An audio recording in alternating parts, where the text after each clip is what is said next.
Well, hello again. Here we are for another scriptural study. This scriptural study is entitled, "'Tis the Season for Stumbling Blocks." As always, please place your computer on full screen to get the full value of the scriptural texts being shared, let alone the associated information. And as well, feel free to stop the video to review each and every scriptural passage in full. Each and every day provides joyful opportunities to share the word with others, as we read in Tehillim or Psalms chapter 96, verses 1 through 3. Sing to YAHUAH a new song. Sing to YAHUAH all the earth. Sing to YAHUAH, bless his name, proclaim his deliverance from day to day, declare his esteem among the nations, his wonders among all the peoples. But during this time of year, people are even more open to the word of truth and the way of YAHUAH because of the perplexity that many folks wonder and are concerned about during this time period.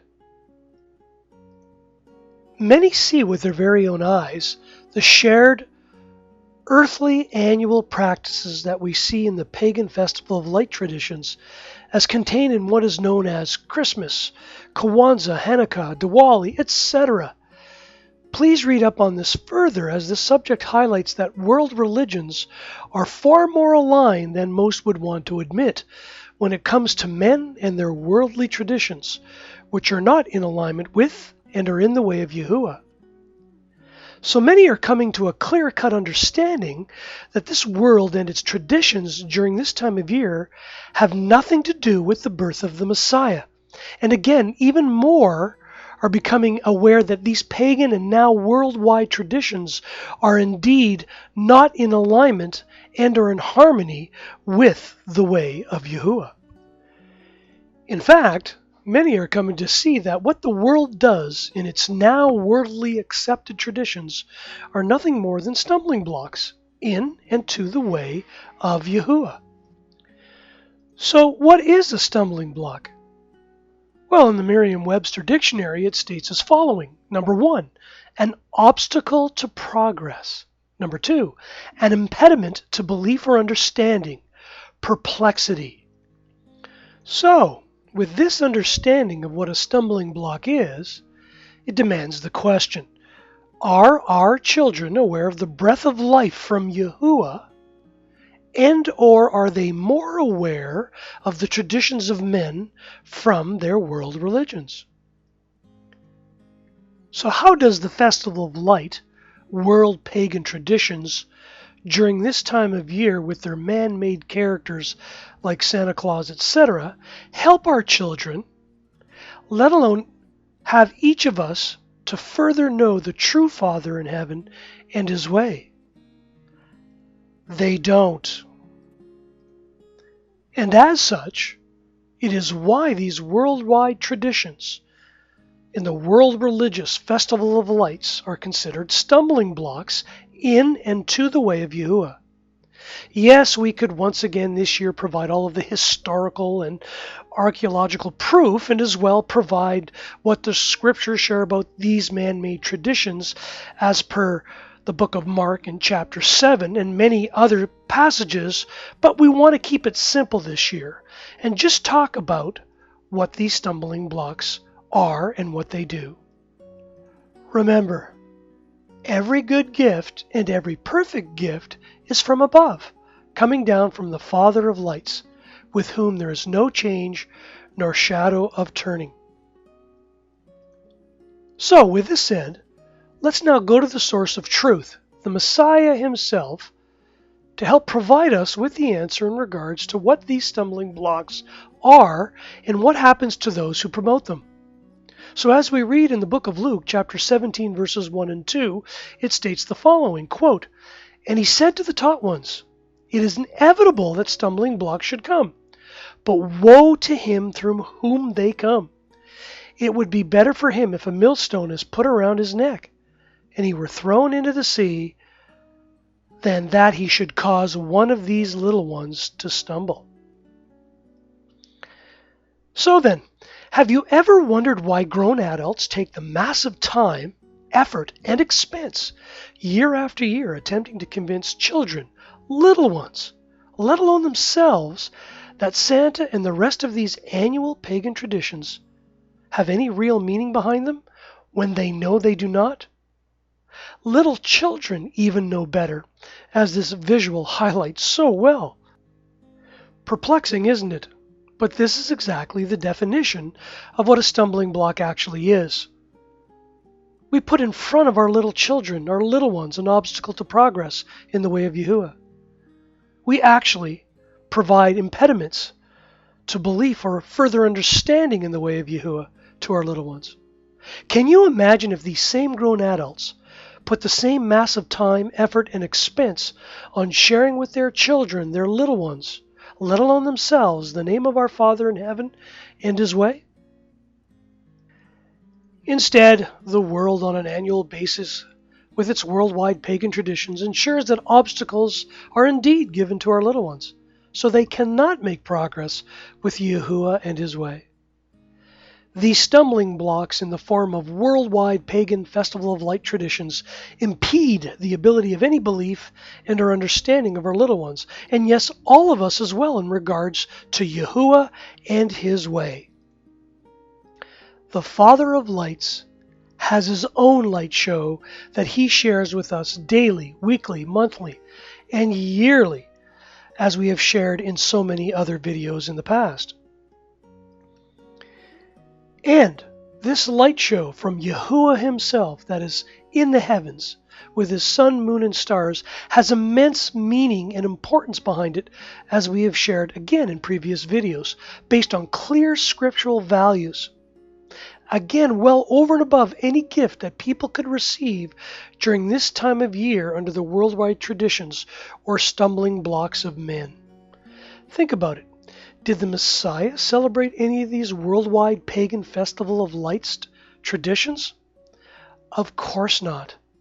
He followed and continues to follow the appointed times as per His Father of Lights. And this light show is far more spectacular than any of the man-made fake lights can produce.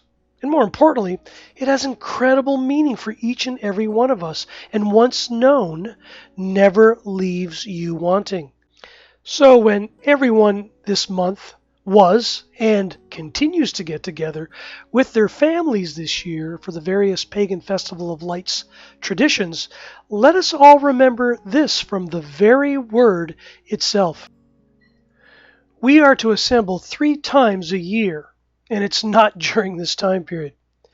Feel free to read Shemoth or Exodus chapter 23 verse 14, the book of Devarim or Deuteronomy chapter 16 verse 16, and then ask yourself why the apostles and set-apart believers in the way of YAHUAH still assemble during these 3 annual set-apart time periods. You can read all of this in the Old Covenant and why the apostles did it in the Renewed Covenant or New Testament. And then you may want to ask who is forcing the world, and those still in it, to participate in the worldwide pagan Festival of Light traditions. If you're not aware of the answer to this question, then once you learn it, be prepared to be shocked and horrified as to who actually is influencing the world and those in it to do this, because it's not our Father in heaven, because it's not part of His way. Even a so-called self-prescribed atheist that celebrates the various pagan Festival of Lights man-made traditions wakes up and understands in full immediately the impact of the scriptural passage of 2 Corinthians chapter 11 verse 14. As we shared at the start of this presentation, each and every day provides joyful opportunities to share the word with others, especially this time of year due to the perplexity for those that are still in these pagan Festival of Light man-made traditions. They know something is wrong. They feel it and they see it. And all because no one has shared the way of YAHUAH yet to free them from the world's stumbling blocks. And deep down, people all over the world know in their very hearts that the world's way, with its traditions as captured and promoted in their world religions, are not like the way of YAHUAH. So in closing, please remember and share with everyone you can during this time of year who the true family of YAHUAH is, as we read in the book of Matith Yahu, meaning gift of YAHUAH, changed to Matthew chapter 12, verse 50. Quote, "For whoever does the desire of my Father who is in the heavens is my brother and sister and mother." End of quote. And besides, do any of us want to be responsible for promoting world traditional stumbling blocks, as explained in the book of Mark, chapter 7, verses 7 through 9, and many other places in the Word? The Almighty One shares with us His way over and over again, as we read in 1 Corinthians chapter 10, verse 32. Cause no stumbling, either to the Yehudim or to the Greeks, or to the assembly of the Almighty One. Remember, the Yehudim are those who want to worship and sing praises to the name YAHUAH. The Greeks are to the assembly of Elohim, the Almighty One. This is everyone in the world, folks. It's not just one group of people. It's all of us. Presently, the world esteems itself through its pagan festival of lights traditions, as promoted by men and their world religions, as influenced by Satan himself. Is this why there is no peace among men today? Remember, the Almighty One YAHUAH himself only provides the gift of peace to those whom He is pleased. So take the opportunity to share the name which is above all names and praise YAHUAH and His way by letting them know, especially during this time of year, that every good gift and every perfect gift is from above, coming down from the Father of lights, with whom there is no change nor shadow of turning. We continue to hope and pray that these scriptural studies provide value to you and your loved ones. As always, feel free to critique them and provide scriptural feedback, as our goal and intent is to further worship in truth and spirit. All the best in the name which is above all names, and may YAHUAH continue to keep and bless you and each and every one of your loved ones. All the best.